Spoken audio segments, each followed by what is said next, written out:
Okay, welcome back to the lecture series of exergy analysis and thermal system. Very good morning to all of you. I hope you are doing well.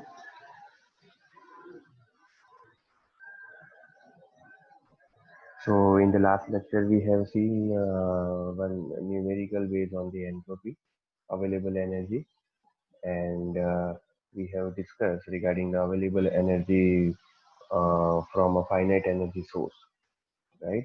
So, that we have described. And on the basis of that, we have derived one equation for available energy, that is MCP delta T. Okay, but available energy, or it is also known as the exergy of a gas of a mass at a temperature T, is given by this equation: T minus T0 minus T0 ln T by T0. Okay, so this is available energy from a finite energy source, and meanwhile we have also discussed regarding the decrease in available energy when heat is transferred to the finite temperature difference, right? So if there is any finite temperature difference, then heat is also transferred. Okay, so that equation we have also seen, and decrease in available energy, that is nothing but your T0 into delta S dash. Let me write that equation. That decrease in available energy,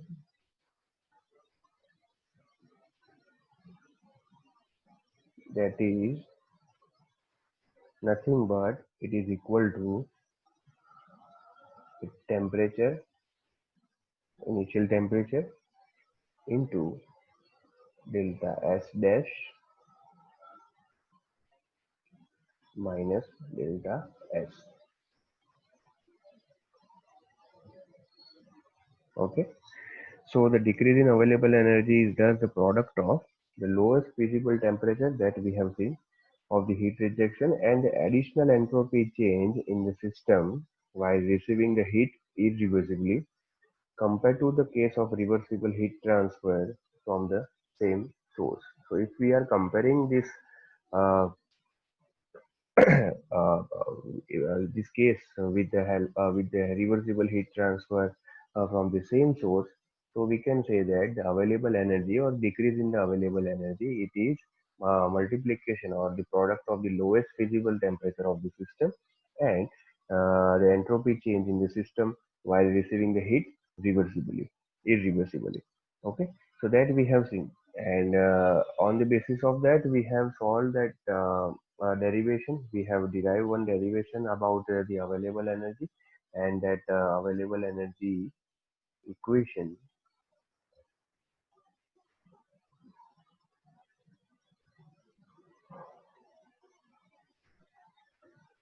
This is MCP delta T, but delta T we can write down in the some finite energy sources, right?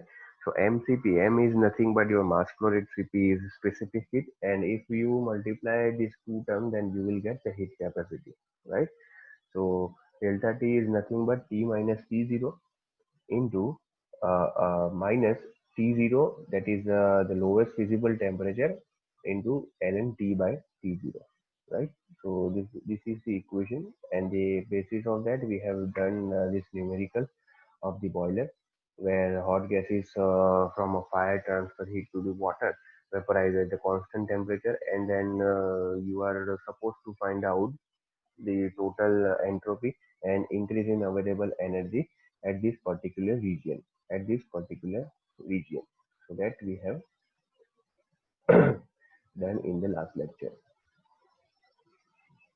Okay, so we want to find out the how much amount of the uh, uh, unavailable energy has been increased, okay, for this particular process, right? So your hot temperature is coming from the 1100 degree centigrade to 550 degree centigrade. Okay, and then water is available, water is absorbed at 220 degree centigrade, that we have seen. Okay, water evaporates at 220 degree centigrade and get cooled from 1100 degree centigrade to the 550 degree centigrade, right? So how much amount of the unavailable energy has been increased? So this you can see from this graph that this much amount of the unavailable energy we are having in this particular region. But while happening, what we can say, while happening this phenomena, okay, so some unavailable energy has been increased. So how much amount of the unavailable energy increase, that we have to calculate. So that we have done. Okay, and increase in available energy, that we know that the decrease in available energy or increase in available energy, that equations are same. uh, what was the equation of a decrease in available energy? That is minimum temperature, product of minimum temperature and delta S. Okay, delta S total. Now unavailable energy is nothing but this is increase. That one term is decreased, then another term will be increased. So that's why we are using this equation, T0 into delta S total, and delta S total, that is nothing but the gas and water, entropy of different gas and water. So gas always rejecting the heat, that means entropy is decreased, right? And this is water. So 3.77 is entropy of water and 1.725, that is entropy of the gas. Okay, clear? So on the basis of that, the one term is remaining, that is quality of energy, right? So we are only concentrating on the quality of the energy, not quantity of the energy. Okay. So ultimately we have to do the work. We have to we want that highest amount of the work done is available after giving some kind of the input, right? In terms of the heat transfer or in terms of the heat from the source to the sink. Okay, so we want maximum work done. Okay, so obviously we should have a quality energy instead of the quantity of the energy. Okay, so that concept we have to understand. So let us assume that the hot gas is flowing through a pipeline from right hand side to the left hand side, right? So you can see from the diagram that you can see from the diagram. The hot gas is flowing through the pipeline due to the heat loss to the surrounding. The temperature of the gas decreases continuously from the inlet at state A to the exit at state B. Okay, so temperature is continuously decreased, and here what they are assuming that the isobaric process. Although the process is irreversible, but let us assume that the reversible isobaric path between the inlet and exit state of the gas. Okay, so for an infinitesimal reversible process at the constant pressure. So we are assuming that this is a constant pressure process, right? And the temperature is continuously decreased while the pressure is remaining constant. Okay, so obviously we have to see this phenomena on the graphical representation with the help of the temperature entropy chart, right? So we are dealing with the temperature and the entropy, right? So also you can find out the equation for the entropy, that is ds equal to dq by t, and dq is nothing but mcp delta t.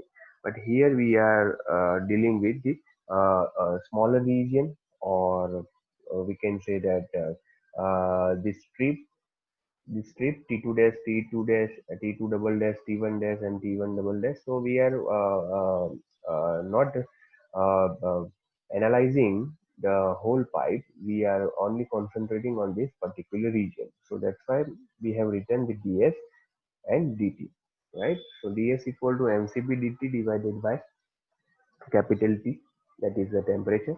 Okay, so if you apply the variable separation method over here, so dt by ds.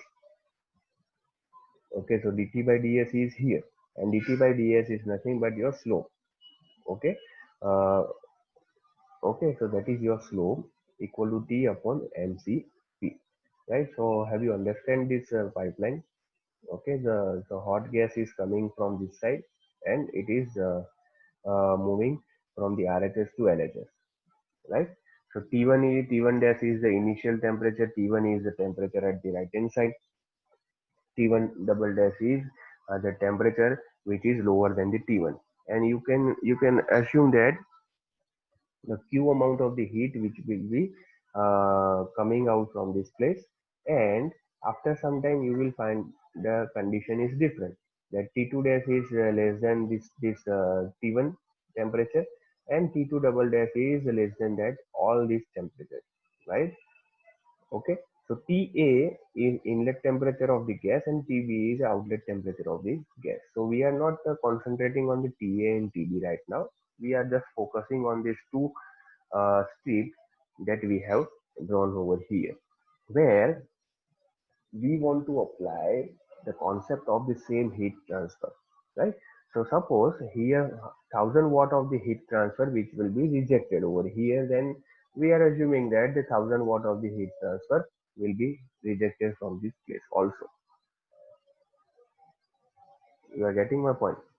It means the heat transfer rate should be remain constant. That is our one of the major assumptions. Okay. So what they have done,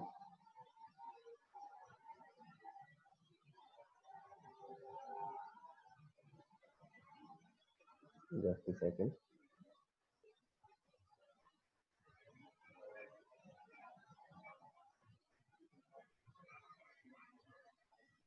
The window is not working.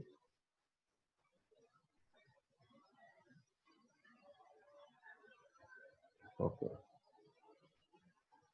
So you can see that they have mentioned these terms on the graph TS diagram, and this is the graphical representation of the process which are happening inside that pipe. Okay. So we can see that N is nothing but the mass flow rate of the gas, and Cp is a specific heat that you know. And dt by ds, as I told you that this is we are working with the y to x, y tends to x graph. So at the y direction we are having the temperature, and on the x direction we are having the entropy. Okay. So Ts, you can see that, and dt by ds is nothing but the slope, right? So you can just observe that A to B, this is the constant pressure line on the Ts chart. You can just imagine that why we have taken the constant pressure line. Okay, this is not expansion. This is not compression process. So remember it that in the TS chart, let me draw the TS chart so that you can understand. So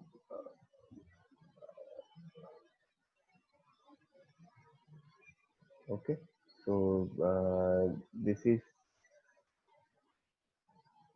the TS chart. Just a second. Okay, right. So this is the TS chart. You can find here the CP, that is nothing but the critical point. Okay, this line are no, this line is known as, this curve is known as saturation curve. Okay, but this side we are having saturation vapor curve, and this side we are having saturation liquid curve. Okay, so I hope you are knowing this term. This is the liquid curve. Okay, where you can find out the 100 percentage of liquid over this curve, and you can find out the 100 percentage of the vapor on this curve. So in between this region is known as liquid plus vapor.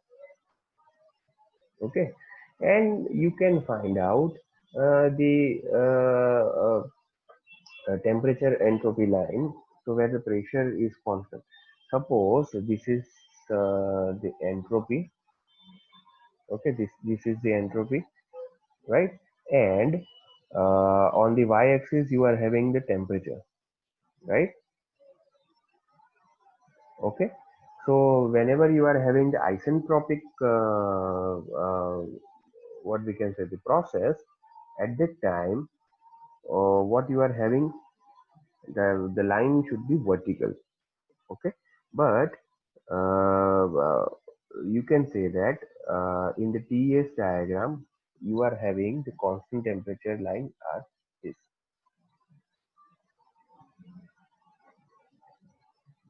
Okay, so this will be nothing but your constant temperature pressure line. So I cannot draw the perfect line, but you can just assume that these are the constant pressure line, right? So it is in bar. So where you can find out that this is a phase change line. So actually it is looking like uh, this much, then again straight line, and this much. So if 10 bar pressure is over here, then you can also find that the 10 bar pressure over here. So this is nothing but the saturation line. Okay, this is saturation line where you can get the latent heat. Okay, that vapor is converted into liquid, or liquid is converted into the vapor, right?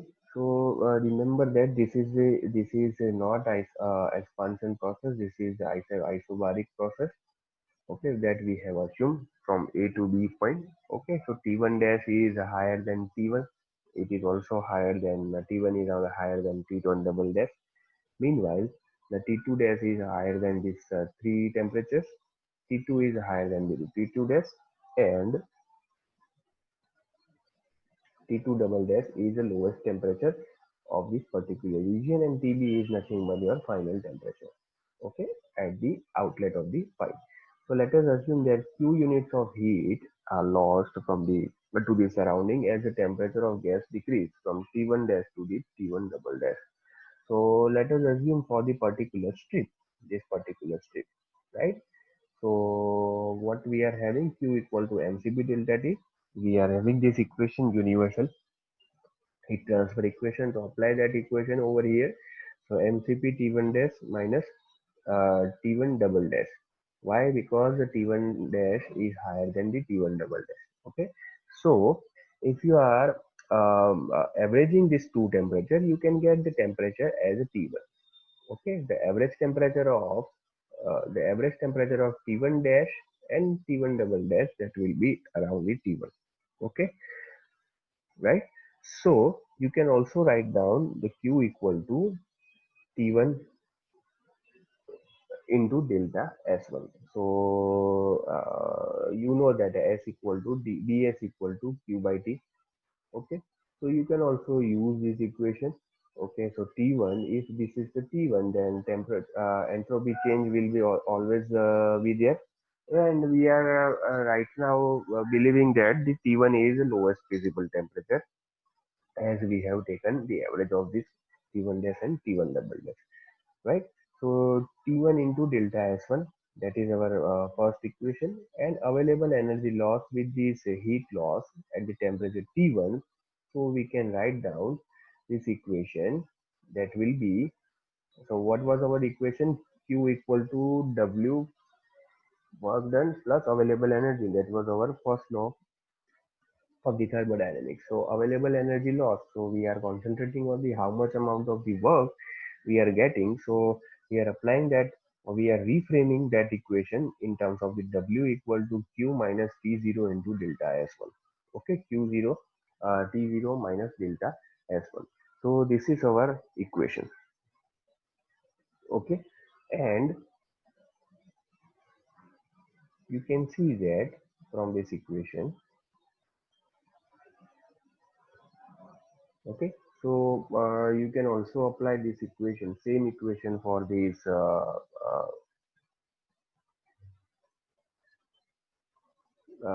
T2 part. Okay, so second part, second strip part. Okay, so you can just see that when the gas temperature has received or reached temperature T2, which is obviously less than the T1, so let us assume that the same heat loss, as I told you in the earlier, that we are dealing with the same heat transfer rate, so we can compare that the quality of the energy is higher, or quantity of energy is higher, or which part is dominant, right? So let us assume that the heat loss of the Q occurs at the gas temperature decrease from T2 dash to T2 double dash. Okay, so T2 being the average temperature of the gas. So same procedure we are following. Heat loss equation, you have to apply Q equal to mCp delta T. Okay, so T2 dash minus T2 double dash, and you can apply this equation with the help of the entropy,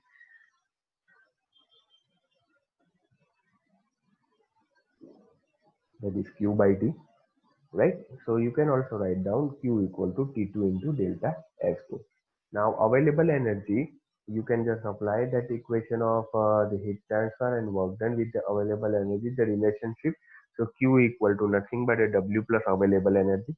So you can just make a subject of the W, you will get this equation Q minus T0 into delta S2, right? Now just observe these two equations. That is this equation. The first equation is what? Let me write down the equation over here. The first equation is what? Q equal to mCp. What was our first equation? T1 into delta S, right? This was our first equation, right? And observe this equation, second equation, Q equal to mCp T2 delta S, right? This is nothing but your S2. Let us assume that, and this is the delta S, right now. Sorry, right? Okay, and we are assuming that the heat transfer rate is same. So let us assume this is the Q1 and this is Q2. Let us assume, and we are assuming that a Q1 equal to Q2. So could you please compare these two equations, right? You can compare this equation, and ultimately we know that the T1 temperature is always higher than the T2. Why? Because temperature is reduced from the inlet to the outlet, so that you can apply this boundary condition over here. So if you apply this, and if you are making the subject of T1 and T2, so at the end, so let us make a subject of a T1. T1 equal to what you are getting? Q divided by mCp delta S1.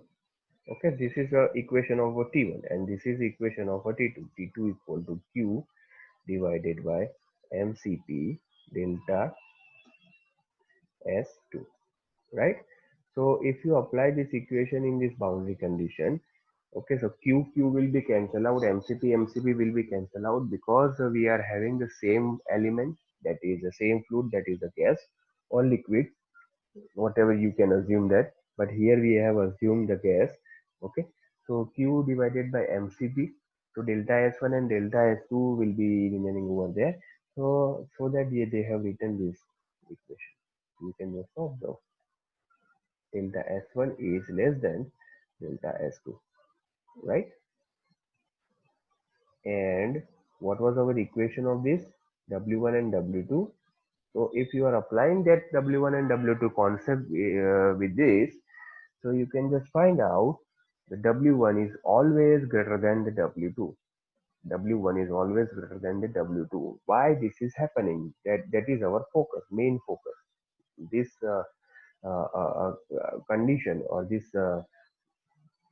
boundary condition, or this condition will be very essential for this particular topic, because W1 is always greater than W2. However, you are having the same heat loss. Okay, you are getting the heat loss at the 1000 watt over there at the first position, at the first state, and you are getting a thousand amount of the heat loss over there. Okay, but the quality, I'm talking about the quality of the heat energy which is rejected at the first region, which will be very higher. Okay, the quality is good at the particular point nearer to the inlet, right? So the last line, that the last stanza, you can just see that the loss of the available energy is more when the heat loss occur at the higher temperature T1 than when the same heat loss occur at the lower temperature T2. Therefore, heat loss of the 1 kilojoule, let us say here they have given the example, and I told you the example. Let us say that 1 kilojoule at 1000 degrees centigrade is more harmful than the same heat loss 1 kilojoule, say that at 100 degrees centigrade. So it is obviously that you can get a comparison directly with this example, that if you are having the 1 kilojoule loss of the heat, okay, suppose 1000 kg of the oil, 1000 kg of the oil or 1000 kg of the gas which is passing through this pipeline, right? and 1 kilojoule heat loss will be there at the joint side, or somewhat or at the somewhere around the pipe, or along the pipe. Okay, so somewhere the 1 kilojoule heat loss will be occurred. So what will happen? Okay, so if you are surrounding in that region, then that will be very much harmful.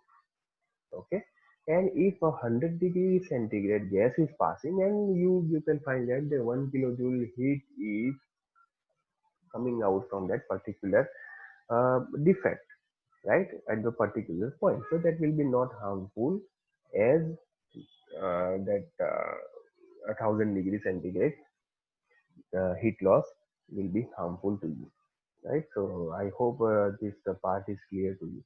So this is nothing but W1 is always greater than W2. However, we are having the same heat loss, right?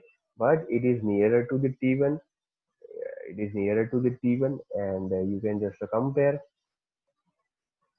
with this equation so that you can get the idea how much amount, how we are concentrating on the useful work. Okay, and obviously, if you are having the higher temperature at that time, you are getting the higher work done. Okay, but as time passes, some losses will be occur. You are having the lower LNG inside that particular substance, right? So obviously, if you are having the Q, same Q, but at the lower temperature, you are not getting the W as you are getting the W with the help of the T1, right? Okay, so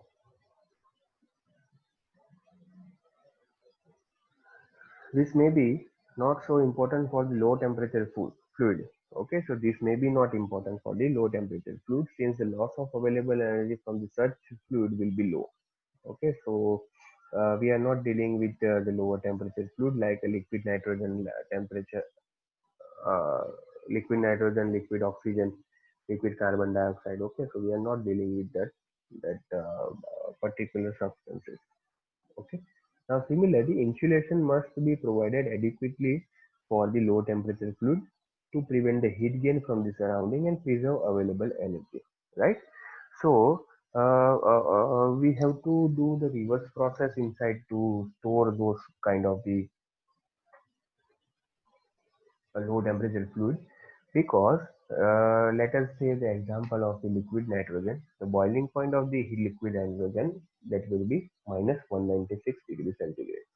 Okay, so minus 196 degrees centigrade, and our temperature STP, standard temperature and pressure, is 1 bar, and I'm talking about the at the 1 bar the liquid nitrogen temperature, boiling temperature, that is minus 196 degrees centigrade. Okay, so if you are knowing that the STP, that is 25, let us say it is 10 degrees centigrade in the winter season also. So you can just imagine that how much amount of the delta T we are getting, minus 196 degrees centigrade to the 10 degrees 10 degrees centigrade. So you are getting almost 186 degrees centigrade temperature difference. So whenever you just what we can say is that if you take liquid nitrogen from that container and place inside the atmosphere or in the surrounding, it will be evaporate flashly, right? So what we have to do to store those kind of the lower temperature fluid, it is also called the cryostat. Okay, cryo vessel, cryostat. Okay, so where the thermal insulation, higher thermal insulation is provided with the help of the multi-layer insulation or whatever. Okay, so the cryostat has been designed like this so that no heat is entering from the surrounding to that vessel. Okay, so no heat will making any contact with those liquid nitrogen and oxygen and carbon dioxide. Okay, so to prevent the heat gain from the surrounding, some insulation will be provided, and that is called the lower thermal insulation. Now, the available energy or exergy of the fluid at the high temperature T1 is more than at the lower temperature T2. and decrease at the temperature decrease, right? So this is the part of what we have to understand. Okay, and what about the quality and quantity? So you can just find out in the next stanza that second law. Therefore, Fx is a quality to the energy of a system at any state, right? So why they have mentioned the second law? Because second law shows the direction of the heat transfer, direction of the pressure transfer, direction of the temperature transfer, high grade energy to low grade energy, high energy to low energy, high temperature to low temperature, high pressure to low pressure, right?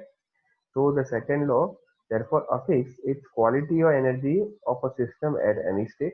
The quality of energy of a gas, say 1000 degrees centigrade, is superior to that at say 100 degrees centigrade, since the gas has 1000 degrees centigrade has the capacity of doing more work than 100 at the 100 degrees centigrade under the same environmental condition, right? So if you are keeping the two gases, same gases, but at the different temperatures, one is 1000 degrees centigrade and 100 degrees centigrade under the same environmental condition, it means that the 1000 degrees centigrade gas will produce or will provide you the more work done as compared to the 100 degrees centigrade in the same environmental condition. Okay, so an awareness of this energy quality as of energy quantity is essential for the efficient use of the energy resources and for the energy conservation. The concept of available energy or exergy provides a useful measure of the energy quality. So, an awareness of this energy quality, okay, but we know that if quality is there but quantity is not that, there is no meaning, right? So both are related to this simultaneously, and that's why the quantity is related to the first law of thermodynamics and quality is related to the second law of the thermodynamics. So both, if one of the laws will be violates, then what will happen? The system will not work, right? So we have to check the both sides. Okay, so quantity is also essential for the efficient use of the our energy resources. If quantity is not there, there is no meaning. So there is no meaning of the any work done, right? So the concept of the available energy or exergy provides a useful measure of this kind of the energy quality. Okay, so I hope we are running out of time, and you are getting this concept of the maximum energy, where we are getting the maximum work done under the same environmental condition that we have done. And the quality of energy, if you are having the quality of energy with a sufficient amount of the quantity, then you are getting the maximum amount of the work done. Okay, so that we have to understand, right? So that's it from the my side. If you are having any query, then please ask.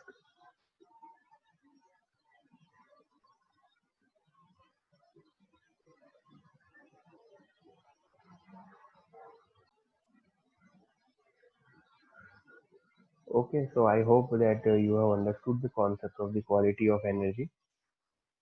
Okay, so till now we have done the various derivation and various understand the various concept on basis of the quantity of the energy.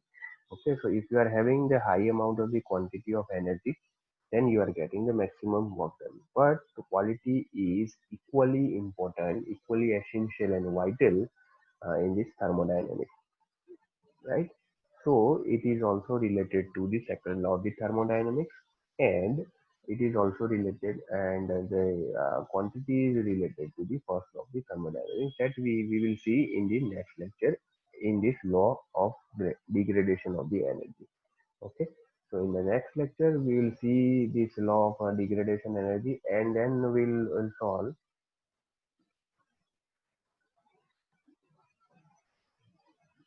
the reversible process. Okay.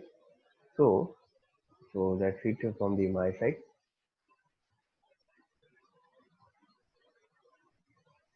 If you are having any doubt, you can just ask me.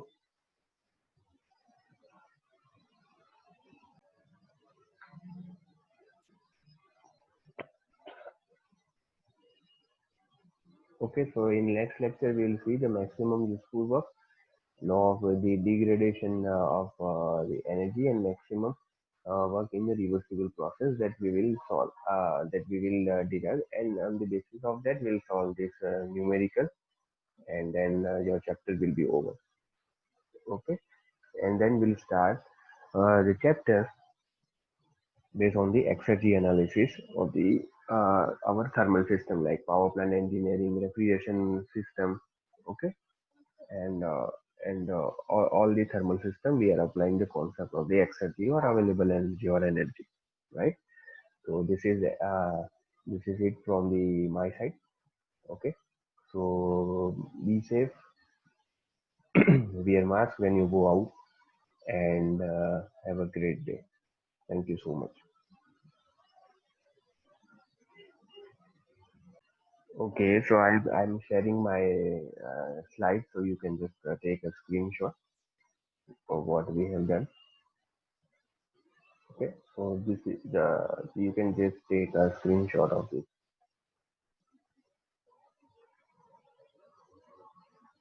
Then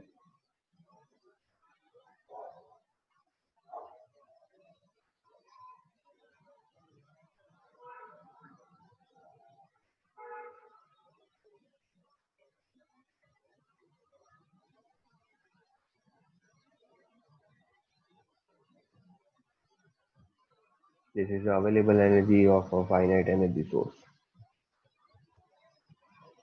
and that is a derivation. This is a derivation of the available energy from the finite energy sources. You can just take a screenshot, and this is the numerical which we have done,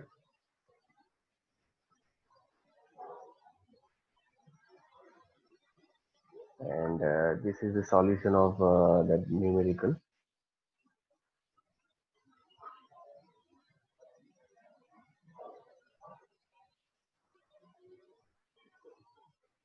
The answer of this numerical is 620 kilojoules. Okay, and this is what we have done in the today's lecture. That is quality of energy. Just take a screenshot.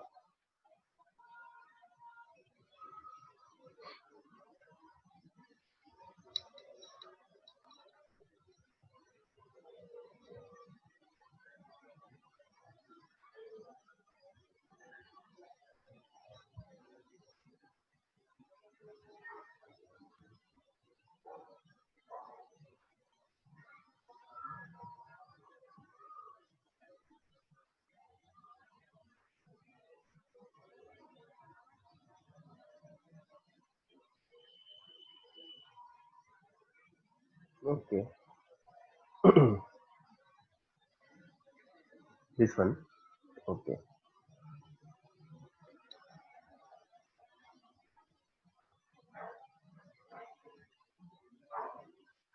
and this is the last statement that we have concluded on the basis of our quality and quality of energy concept, that at the higher temperature, if you are having the same heat transfer rate, but you are getting the higher amount of the work done at the higher temperature, or nearer to your system is nearer to your higher temperature, right? So that is our conclusion of the today's topic, quality of energy, right? And one more time, I would like to recall that the first law of thermodynamics is related to the quantity. It means the conservation, and the second law of thermodynamics will be related to the available energy, or we can say that the quality of the energy, right? Okay. So I hope you have done this screenshot. So have a good day. Be safe. Thank you so much.